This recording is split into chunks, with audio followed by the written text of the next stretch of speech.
Love is blind, but greed gives you 20/20 vision. Daniel Wright thought he was the king of New York. He had the billions, the skyscrapers, and the supermodel Mistress. The only thing standing in his way was his quiet, boring wife, Kate, a woman he picked up from a dusty bookstore and planned to discard like last season's Prada. He thought he was divorcing a penniless nobody. He didn't know that by signing those papers, he wasn't just losing a wife. He was declaring war on the most powerful royal family in Europe. Watch what happens when a billionaire realizes his poor wife is actually a princess. The sound of a Mont Blanc pen scratching against crisp linen paper echoed through the silence of the penthouse at 432 Park Avenue. It was a sound Catherine Wright had been dreading, yet expecting, for months. She sat on the edge of the cream-colored Roche-Beaubois sofa, her hands folded neatly in her lap. She wore a simple navy cardigan and jeans, a stark contrast to the opulence surrounding her. Across the marble coffee table sat her husband, Daniel Wright. Daniel was the poster boy for American excess. At 42, he was the CEO of Wright Capital, a man who moved markets with a tweet and destroyed companies for sport.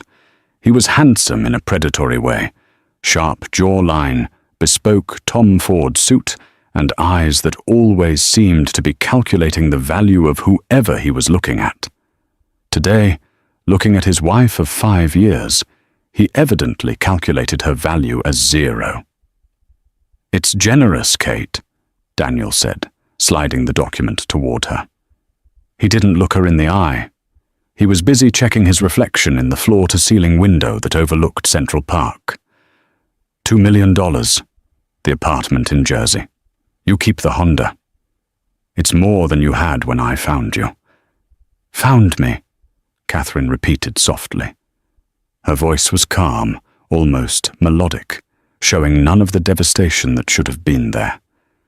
"You make me sound like a stray dog, Daniel." "Well, look at the facts," Daniel scoffed, turning around. He took a sip of his Macallan 64. "You were working in a dusty antique bookshop in the village when we met. You had student loans. You wore thrift store coats. I gave you this life. But we've evolved in different directions." "Evolved," Catherine said. "Is that what you call sleeping with your publicist?" Daniel's face hardened. The air in the room shifted. The elevator doors at the far end of the penthouse chimed softly. "Jessica is not just a publicist," Daniel snapped. "She's a partner. She understands my world. She fits in at the Met Gala. She knows how to talk to the board. Kate, you're sweet, but you're invisible. At dinners you talk about gardening and books. You embarrass me with your lack of ambition." The elevator doors slid open, and the click-clack of Louboutins announced the arrival of the very ambition Daniel was speaking of. Jessica Hart walked in like she already owned the deed. She was stunning, undeniably. Blonde, statuesque, wearing a red Versace dress that cost more than Catherine's entire pre-marriage wardrobe. She tossed her Chanel bag onto the armchair Catherine usually sat in to read. "Is it done, Richie?" Jessica asked, her voice dripping with a saccharine sweetness that didn't reach her cold, blue eyes. She didn't even look at Catherine. "Almost," Daniel said, his posture relaxing instantly as he looked at her. "Kate is just reviewing the settlement." Jessica laughed, a light, dismissive sound. She walked over and draped her arms around Daniel's neck, leaning in to whisper loud enough for Catherine to hear. "Don't be too difficult, honey. $2 million is a lot for a shop girl. Think of all the knitting supplies you can buy." Catherine stood up slowly. She didn't scream. She didn't cry. She simply smoothed out the wrinkles in her jeans. "I don't want the $2 million, Catherine said quietly. Daniel pulled away from Jessica, narrowing his eyes. "Excuse me? If you think you're going to fight this and get half, you're delusional." The prenup is ironclad. My lawyers are from Cravath, Kate. They'll bury you under legal fees before you even step inside a courtroom. I don't want your money, Daniel, Catherine clarified, her gaze shifting to Jessica, then back to her husband. And I don't want the Jersey apartment, or the Honda. Then what do you want? Daniel asked, confused. Alimony? Stocks?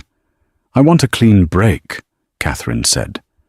She reached into her tote bag and pulled out a pen, not a fancy Mont Blanc, but a simple, heavy fountain pen with a crest engraved on the cap that was too small for Daniel to notice. I will sign the divorce papers right now, uncontested. I leave with what I came with, my books, my clothes, and my name. Your name? Jessica giggled. You mean Miller?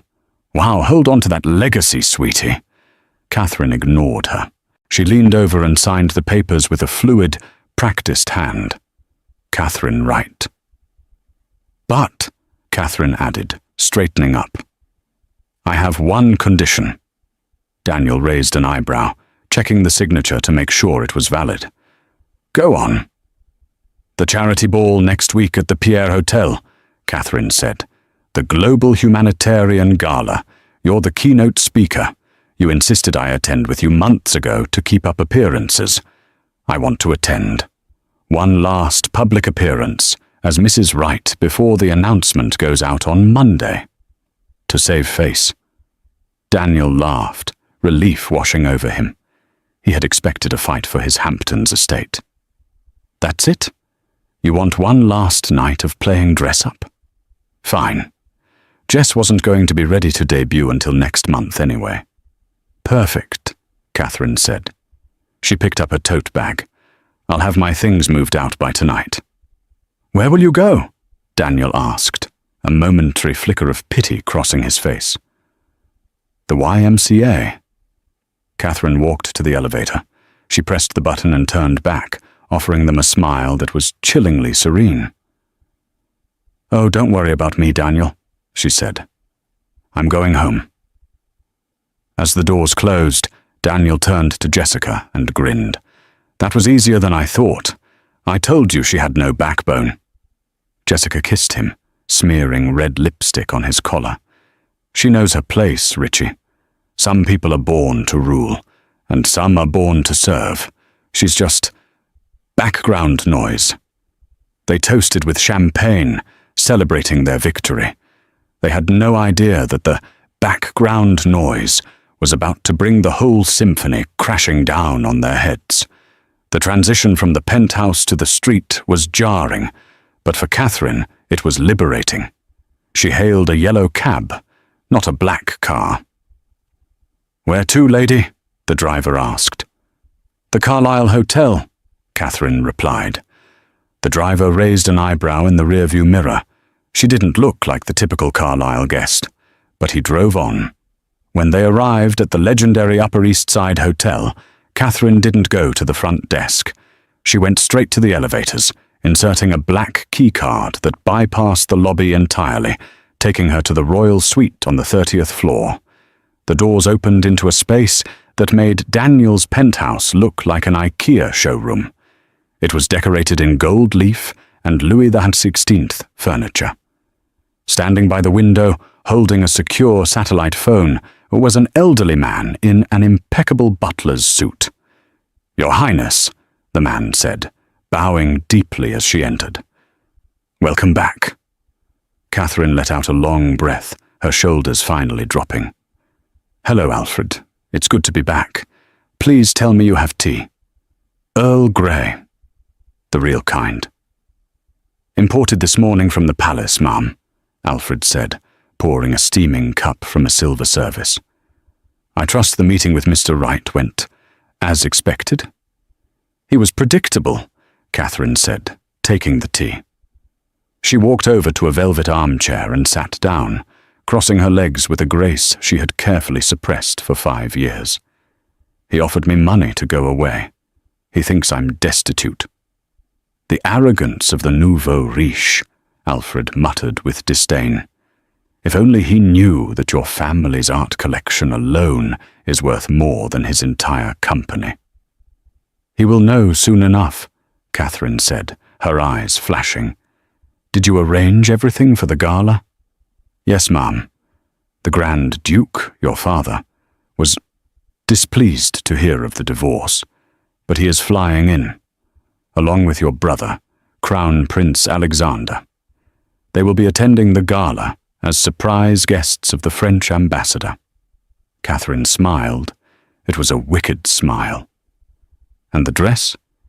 It arrived from the vault in Geneva an hour ago, Alfred said.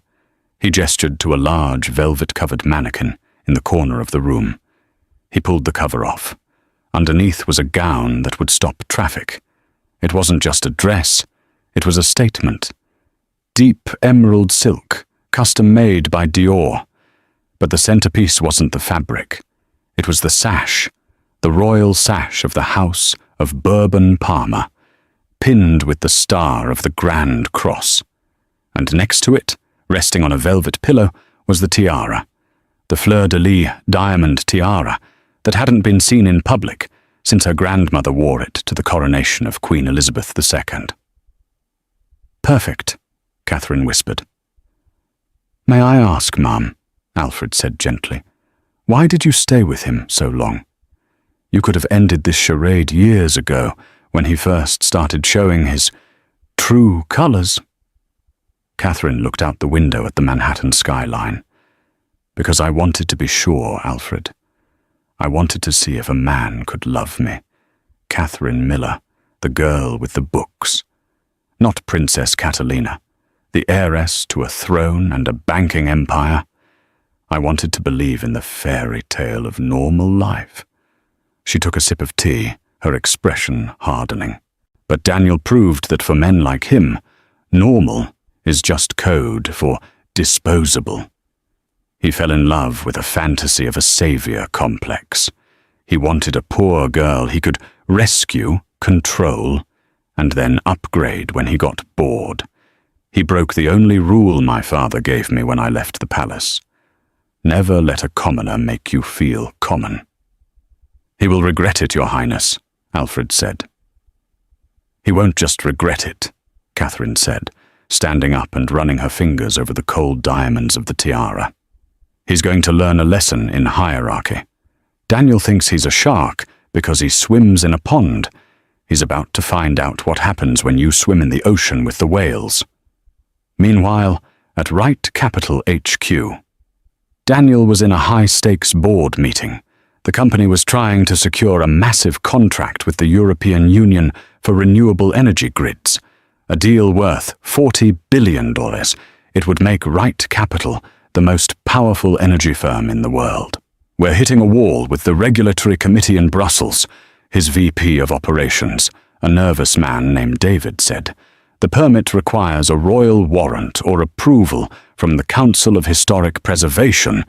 Specifically, the land we want to build on in southern France, it has historical ties to an old aristocratic family. They have veto power. Daniel waved his hand dismissively. Buy them out. Everyone has a price. Who is the family?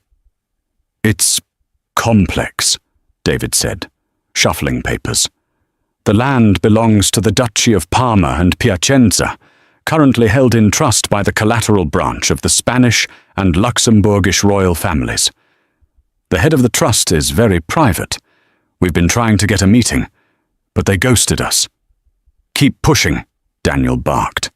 I don't care if it's the King of England. Offer them double market value. I want that deal signed by next week. And get me a meeting with the French ambassador at the gala on Saturday. I'll charm him. Jessica, sitting in the corner taking notes on her iPad, looked up and smiled. You can charm anyone, Richie. Once we get that deal, we'll be the power couple of the century. Forget the Kardashians.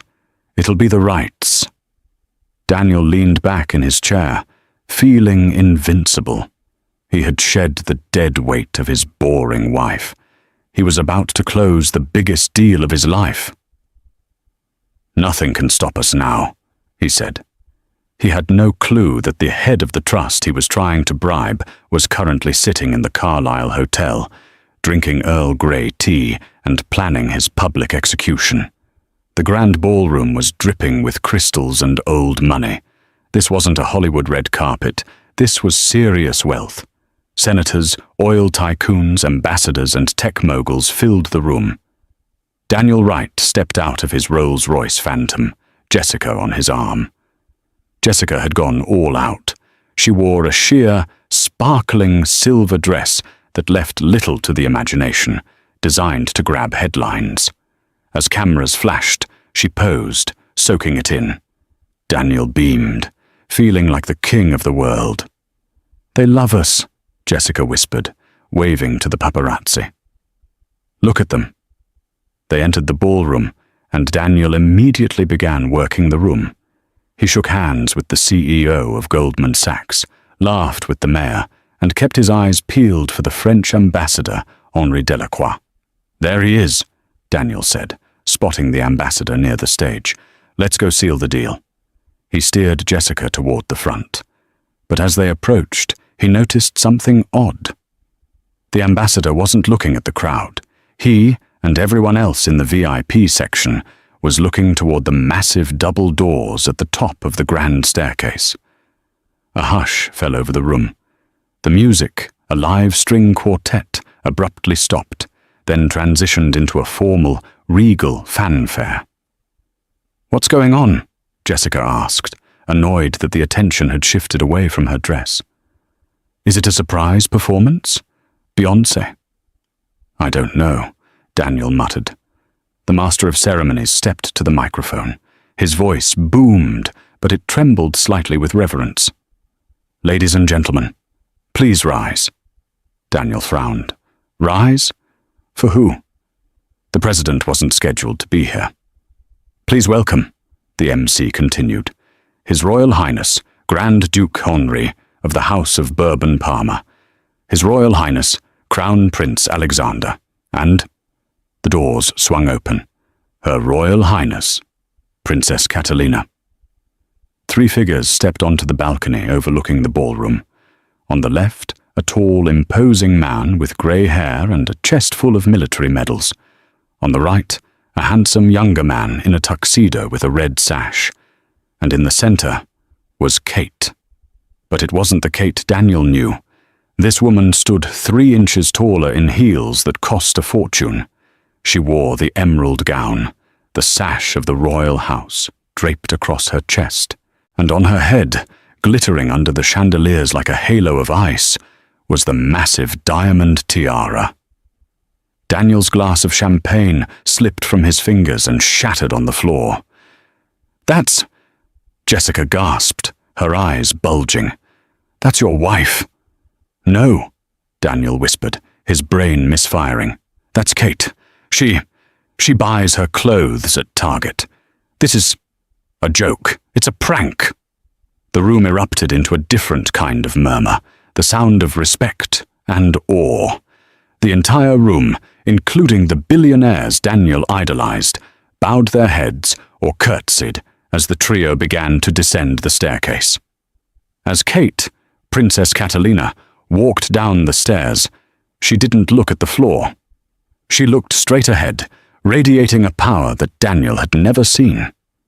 She looked majestic. The French ambassador, the man Daniel had been trying to bribe for weeks, rushed forward to the bottom of the stairs. He didn't offer a handshake. He bowed low and kissed Kate's hand. "Your Highness," the ambassador said, his voice amplified by the acoustics, "we are honored by your presence. We did not know the royal family would be gracing us tonight." Kate smiled, a gracious, diplomatic smile. "Thank you, Ambassador. I apologize for the deception. I have been observing life in New York incognito for some time. But family duty calls." Daniel stood frozen, his mouth agape. People were starting to look at him, then at Kate, whispering furiously. "Richie, do something!" Jessica hissed, panicked. "Why is she wearing a crown? People are looking at us like we're idiots." Daniel, running on pure adrenaline and denial, pushed through the crowd. He marched right up to the ambassador and Kate. "Kate!" Daniel blurted out, his voice cracking. "What the hell is this? Is this some kind of costume party? Take that thing off your head. You look ridiculous." The silence that followed was deafening.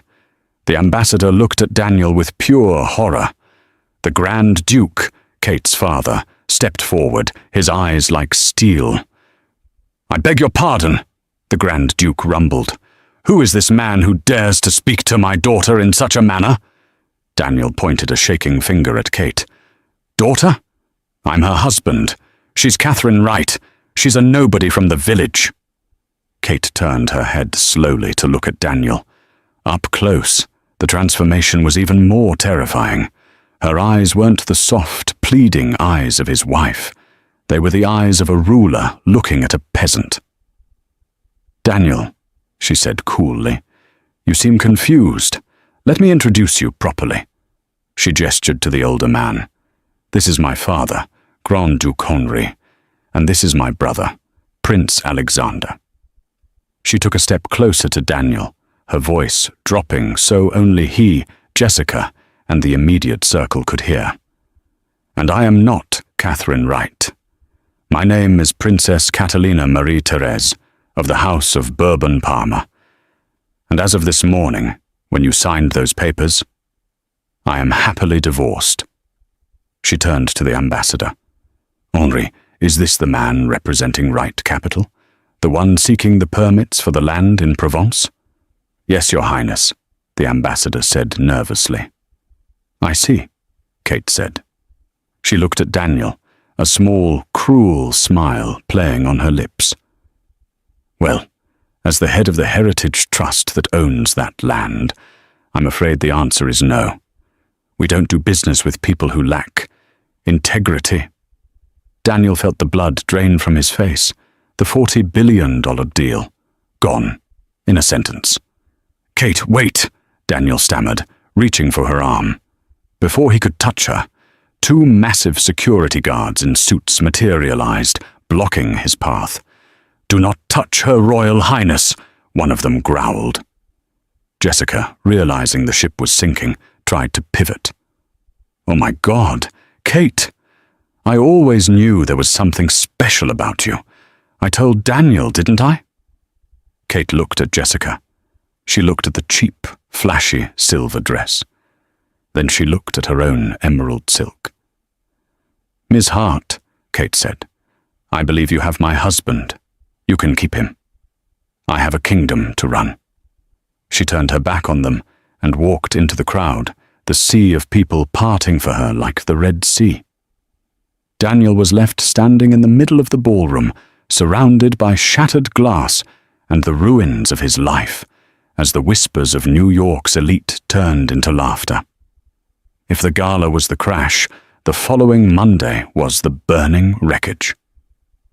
Daniel woke up not in his penthouse, but in a hotel room at the Pierre. He hadn't wanted to go home and face the silence of the apartment where Kate used to be. Beside him, Jessica was scrolling furiously through her phone, her face pale. "Have you seen this?" she shrieked, shoving her iPhone into his face. It was the New York Post.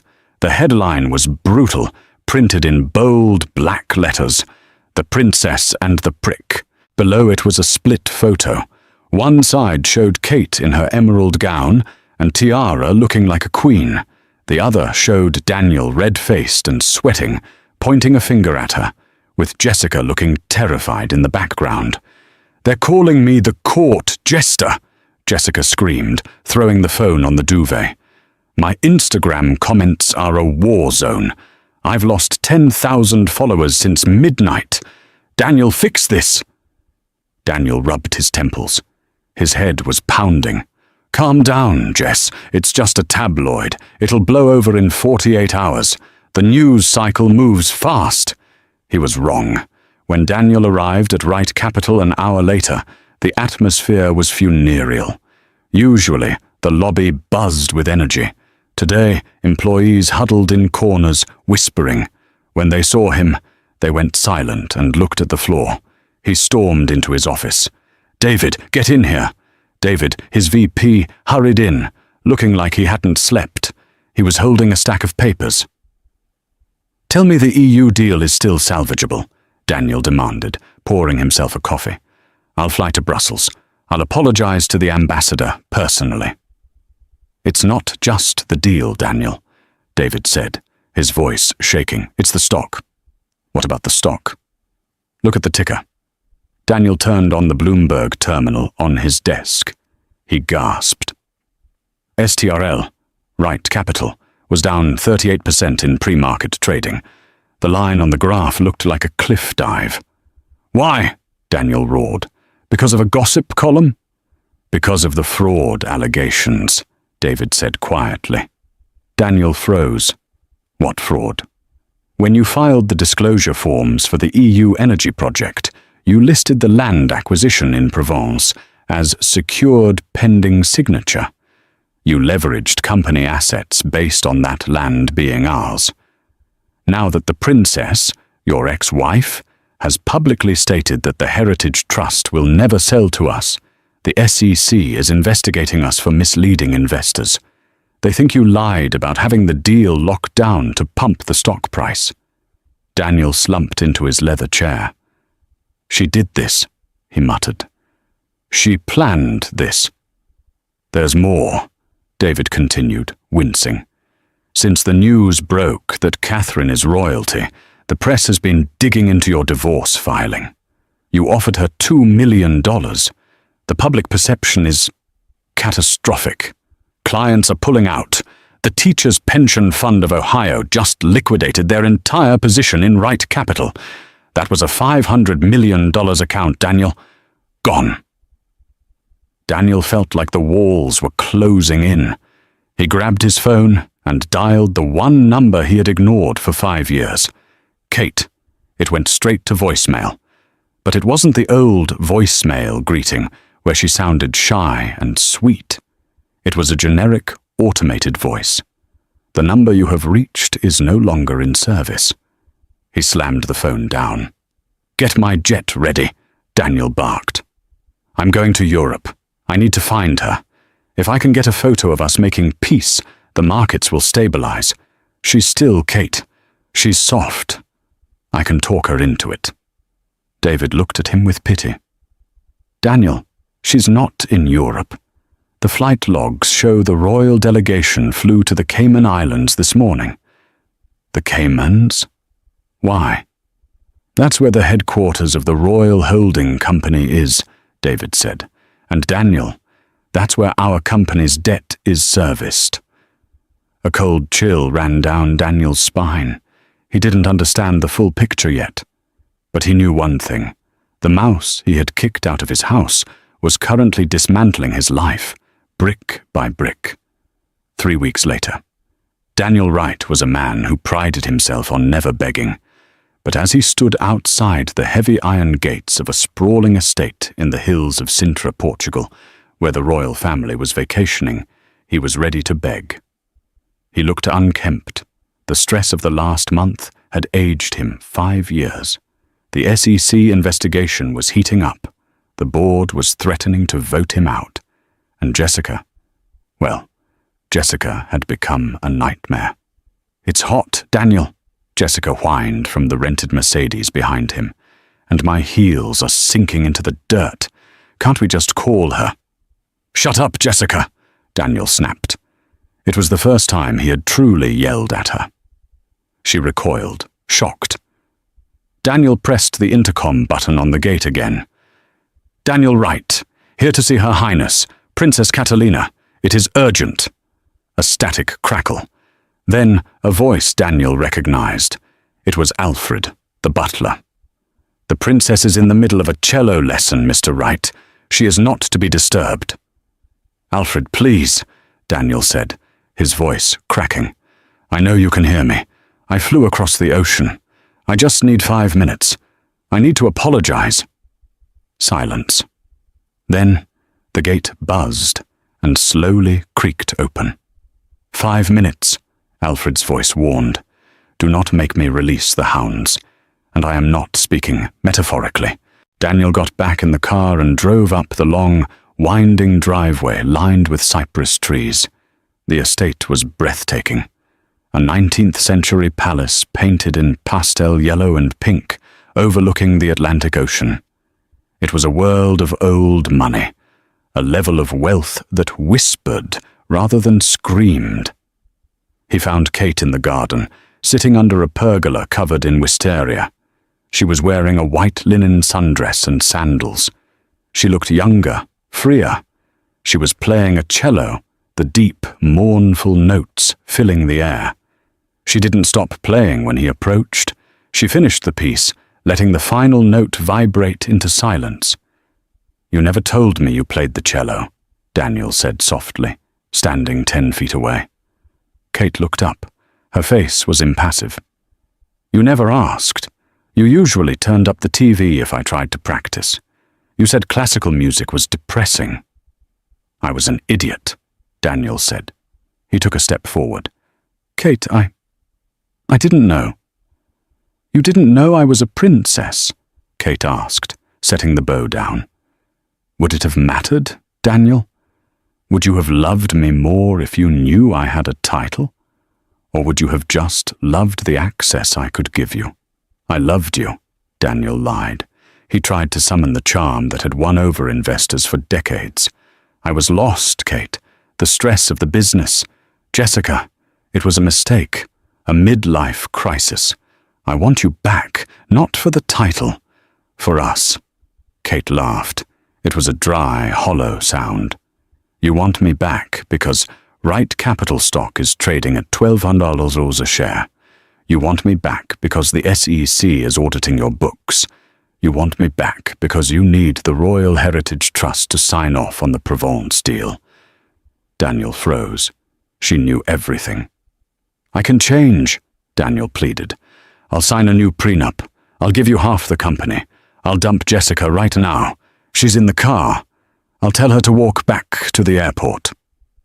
Kate stood up. She walked over to him, her eyes searching his face. For a second, Daniel thought he had won. He thought he saw a flicker of the old Kate, the woman who used to make him pancakes on Sundays. "You really don't get it," she whispered.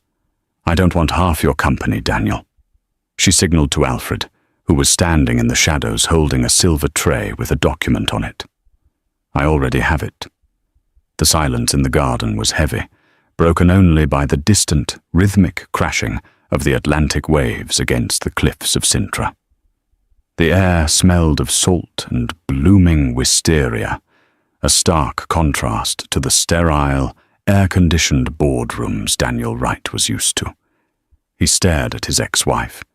She sat perfectly still, her cello bow resting against her knee, looking at him not with anger, but with a terrifying, clinical detachment. "You have it?" Daniel repeated, his voice barely a whisper. "Have what?" "The company?" He let out a nervous, incredulous laugh. He looked back at Jessica, who was fanning herself with a magazine she'd pulled from her purse, looking bored and irritated. "Kate, stop playing games," Daniel said, wiping sweat from his forehead. "Right Capital is a multi-billion-dollar entity. You can't just have it. I own 30% of the voting shares. The rest is institutional money. You think because you have a title you can just seize a corporation? This is America, not feudal Europe." Catherine didn't answer immediately. She simply gestured to Alfred. The elderly butler stepped out from the shadows of the cypress trees. He held a thick, leather-bound portfolio stamped with a gold crest. He walked over to Daniel and held it out. Daniel hesitated, then snatched the folder. His hands were shaking so badly he struggled to open it. "What am I looking at?" Daniel snapped, flipping past the first few pages of legal jargon. "Page 4, Daniel," Catherine said softly. "Look at the capitalization table." Daniel turned to page 4. It was a breakdown of Right Capital's major shareholders. He scanned the list: Vanguard, BlackRock, State Street.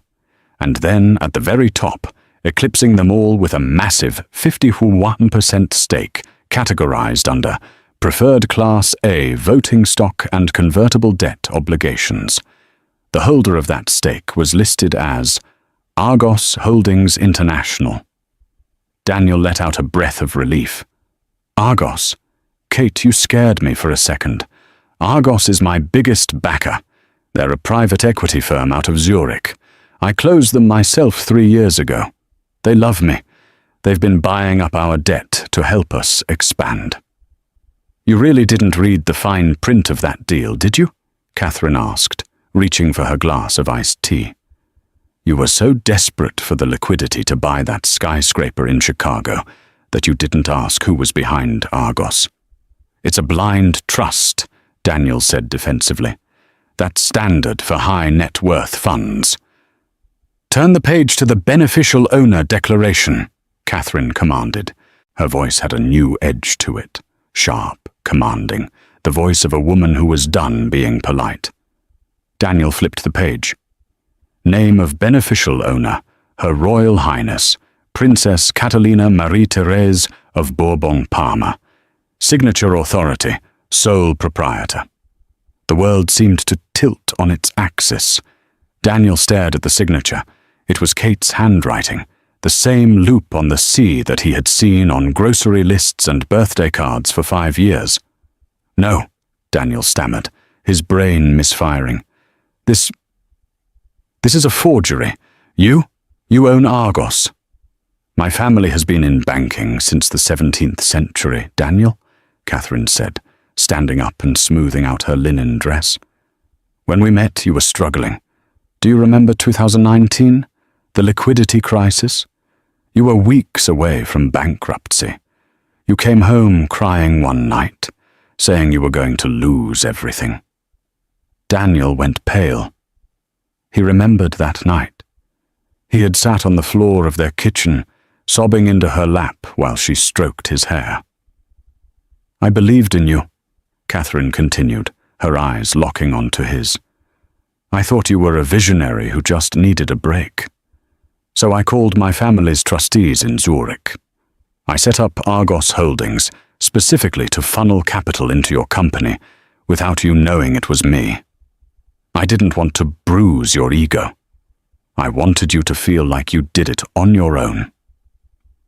She took a step closer to him. I bought your debt. I covered your losses. I was the angel investor you bragged about to your friends at the golf club. Every time you succeeded, it was because I was quietly propping you up from the shadows. I was your safety net, Daniel, and you treated me like a burden. Daniel fell to his knees. The gravel dug into his suit trousers, ruining the fabric. But he didn't care. The realization was physically painful. The woman he had discarded as a shop girl had literally purchased his career to save him. Kate, he choked out. I didn't know, I swear. If I had known, if you had known, you would have just used me for the money earlier. She cut him off. You proved that today. You didn't come here to apologize, Daniel. You came here because your stock is tanking. I can fix it, Daniel pleaded, grabbing the hem of her dress. We can be a power couple. Think about it. The CEO and the princess. We'd be unstoppable. I'll fire Jessica. I'll never speak to her again. Just give me another chance. Hey, Jessica yelled from the driveway, finally looking up from her phone. I can hear you, you loser. Catherine pulled her dress away from his grip as if he were contaminated. It's too late for partnerships, Catherine said. Alfred, give him the minutes from this morning's meeting. Alfred handed Daniel a single sheet of paper. It was a corporate resolution. Notice of extraordinary board meeting, Wright Capital Inc. Motion, removal of Daniel Wright as Chief Executive Officer for cause, citing gross negligence, breach of fiduciary duty, and reputational damage. Vote count, Argos Holdings, 51%. For minority shareholders, for outcome, motion carried. You fired me, Daniel whispered, reading the words through a blur of tears. You can't do that. I'm the founder. Argos Holdings invoked the bad boy clause in your contract, Catherine explained calmly. The clause that triggers immediate termination if the CEO engages in conduct that scandalizes the company. Your public divorce spectacle? The fraud investigation regarding the French land? That's all the cause we needed. Who? Daniel gulped, his throat dry. Who is replacing me? David, Catherine said. He's been doing the actual work for years while you were out having lunch meetings with Jessica. He was appointed interim CEO at 9 Nicolems this morning. Your key card has already been deactivated, Daniel. Security is packing up your office as we speak. They will mail you a box with your personal effects. Daniel slumped forward, his hands in the dirt. He had lost the wife. He had lost the money. And now he had lost the title. He was no longer Daniel Wright, CEO. He was just Daniel Wright, unemployed. Jessica, sensing the shift in the atmosphere, finally marched over. She looked at the papers on the ground, then at Daniel's pathetic posture. Wait a minute, Jessica said, her voice shrill. Does this mean he's broke? Catherine looked at Jessica with a mixture of amusement and pity. The SEC fines will likely take his liquid cash. The divorce settlement is zero because the prenup was voided by his fraud. And he has no salary. Catherine paused for effect. So, yes, Ms. Hart, he is effectively poor. Jessica's face twisted in disgust. She looked at Daniel, who was still kneeling in the gravel. You told me you were worth $3 billion, Jessica screamed at him. You liar! I missed Fashion Week for this? She turned to Catherine. Look, Your Highness, or whatever. I didn't know. I'm a victim here, too. He manipulated me. Save it, Catherine said, turning her back on both of them. Alfred, please escort Mr. Wright and Miss Hart off the estate. If they are not on the public road in 5 minutes, release the dogs. And Alfred, use the Dobermans. Very good, ma'am, Alfred said, a small, satisfied smile playing on his lips. Alfred grabbed Daniel by the arm. Up you get, sir. Dignity is a lost cause, but let's try to preserve the trousers. Daniel stumbled to his feet. He looked at Kate's back one last time. She was already adjusting her position on the chair, raising her bow to the cello strings. She didn't look back. She had already moved on. As Alfred marched them down the driveway, Jessica was already on her phone, frantically swiping through a dating app, looking for a new target. Daniel walked in silence, the weight of his own hubris crushing him. Behind him, the sound of the cello rose again, a deep, resonant melody that sounded less like a song and more like a victory march. 6 months later. January. The wind in Queens didn't just blow, it bit. It had a way of finding the gaps in a coat, especially a coat like the one Daniel Wright was wearing. It was a synthetic blend, bought off a clearance rack at Macy's, stiff and smelling vaguely of factory chemicals. It was a far cry from the cashmere overcoats and bespoke vicuña wool he had worn for the last decade. Daniel stood on the elevated subway platform at Queensboro Plaza, huddled against a rusted steel pillar. His breath misted in the freezing air. He checked his watch, a Casio with a cracked face. His Patek Philippe had been the first thing to go, sold to a pawnbroker to cover the retainer for a criminal defense lawyer who eventually quit on him. He was heading to Long Island City for a job interview. It wasn't for a CEO position. It wasn't even for a VP role. It was for a mid-level supply chain manager at a logistics firm. The salary was $65,000 a year. Daniel used to spend that on wine in a single weekend. The train screeched into the station, a deafening metal-on-metal grind that made Daniel wince. He stepped into the crowded car, keeping his head down. He had learned the hard way to avoid eye contact. In the weeks following the scandal, people had recognized him. They had filmed him with their phones, shouting, "Hey, look, it's the guy who tried to con the princess," Or, "Where's your tiara, Richie?" Now, with a scruffy, grey-flecked beard and dark circles under his eyes that looked like bruises, he was just another exhausted face in the New York commute. The office was a grim, fluorescent-lit space in a converted warehouse. Daniel sat across from the hiring manager, a man named Kyle, who looked no older than 26. Kyle was wearing a hoodie and spinning a fidget spinner on the desk. "So," Kyle said, looking at Daniel's resume on his iPad. He didn't offer Daniel water. "Your resume is interesting. You have a gap here for the last 6 months." "I took some personal time," Daniel said, his voice raspy. He cleared his throat. "To reorganize my priorities." "Right," Kyle said, smirking. He tapped the screen. "And before that, you were the CEO of Wright Capital. That's a big jump down to logistics coordinator, isn't it? Why do you want this job, Mr. Wright?" Daniel swallowed his pride. It tasted like ash. "I'm looking for stability. I have a lot of experience in operational efficiency. I think I can help your team streamline its distribution channels." Kyle stopped spinning the toy. He leaned back, crossing his arms. "Look, I'm going to be real with you, Daniel. Can I call you Daniel?" "Yes. We Googled you. Everyone Googles everyone."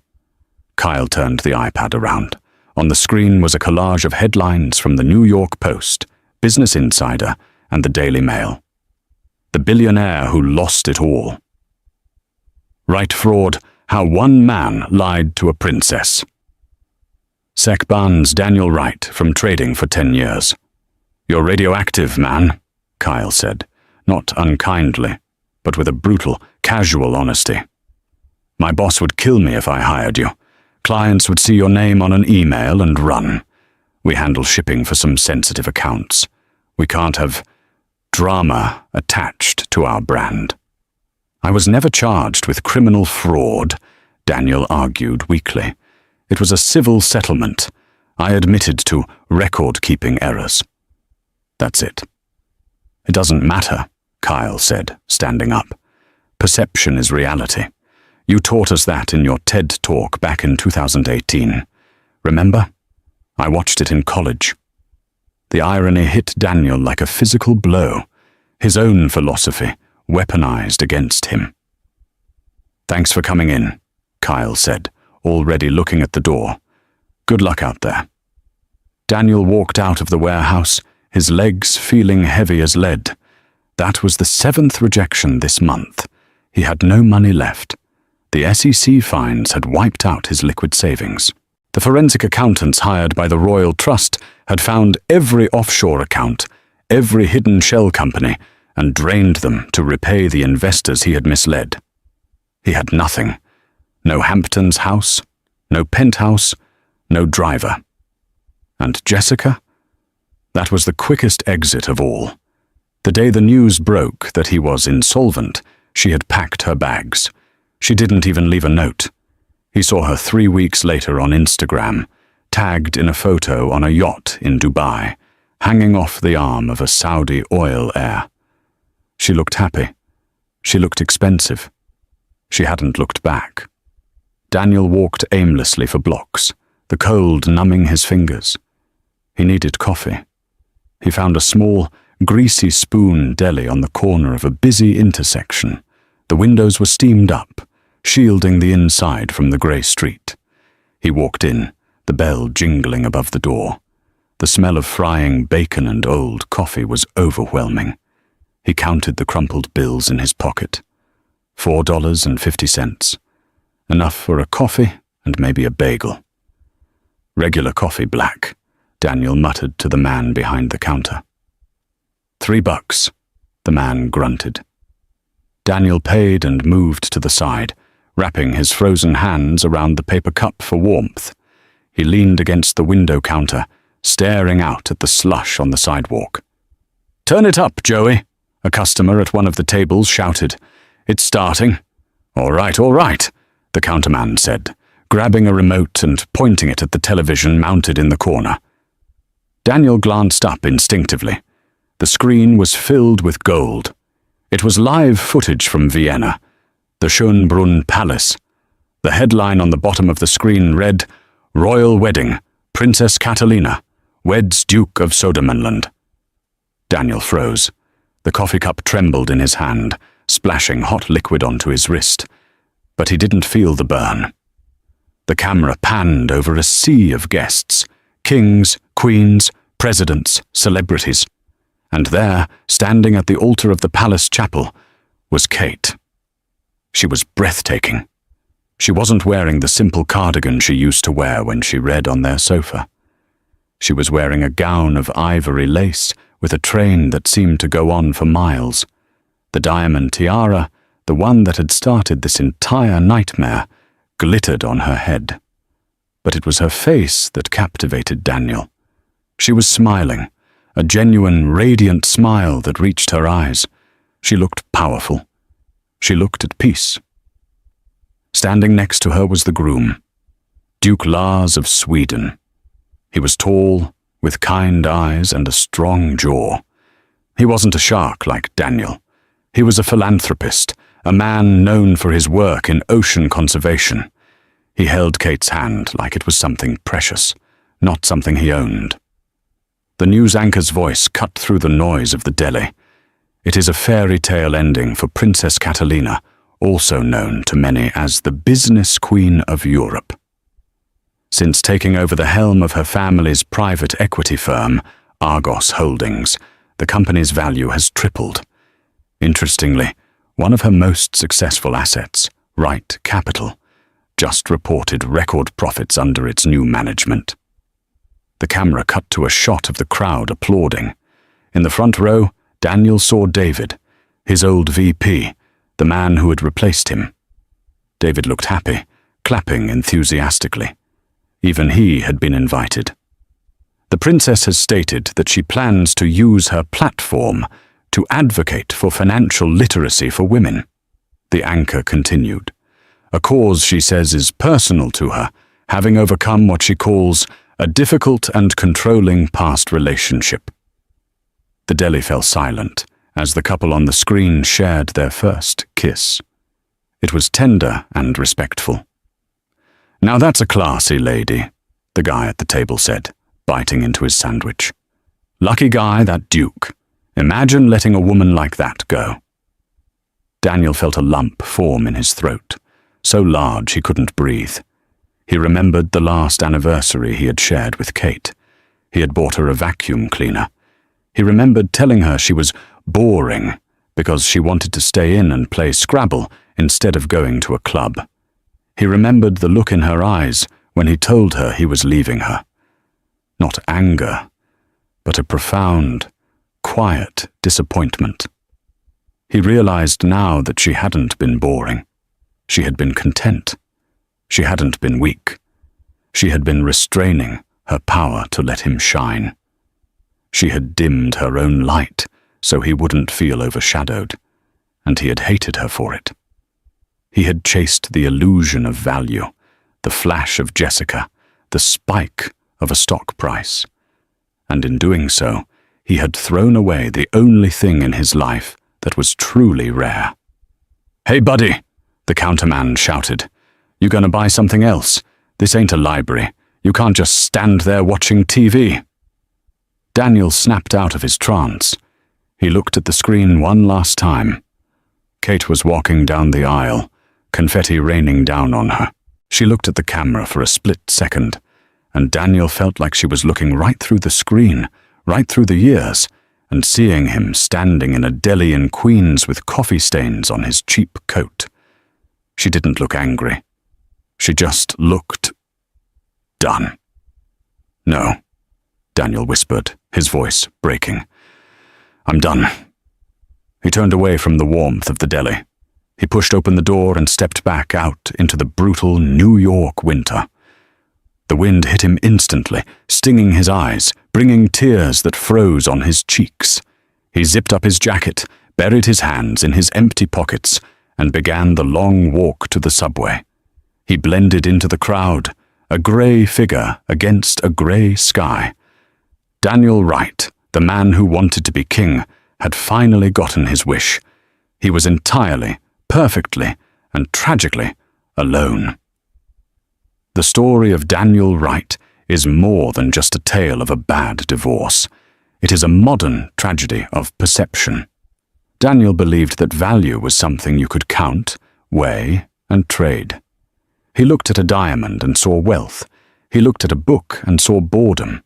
He failed to understand that the most valuable things in the world, loyalty, grace, and genuine love, often come in humble packaging. He spent his life trying to upgrade his existence, never realizing that he was already living in a palace, built by the quiet devotion of the woman he betrayed. By the time he understood the true hierarchy of the world, he was already at the bottom of it. So, the next time you feel the urge to judge someone by their shoes, their car, or their quiet nature, remember Daniel. Remember that the nobody you are dismissing today might just be the queen who holds the keys to your kingdom tomorrow. And that is the incredible, heartbreaking, and satisfying story of the billionaire and the princess. I have to ask you guys, do you think Daniel's punishment fit the crime? Was leaving him jobless and alone too harsh, or was it exactly what he deserved for his arrogance? I'm really curious to hear your take. Drop a comment down below. I'll be replying to the best ones. If this story kept you on the edge of your seat, please hit that like button. It really helps the algorithm find more people who love drama just like us. And if you're new here, subscribe and turn on notifications so you don't miss our next story. We have a crazy tale coming up next week about a lottery winner who hid his ticket from his entire family. You won't want to miss it. Thanks for watching. Stay humble, and I'll see you in the next video.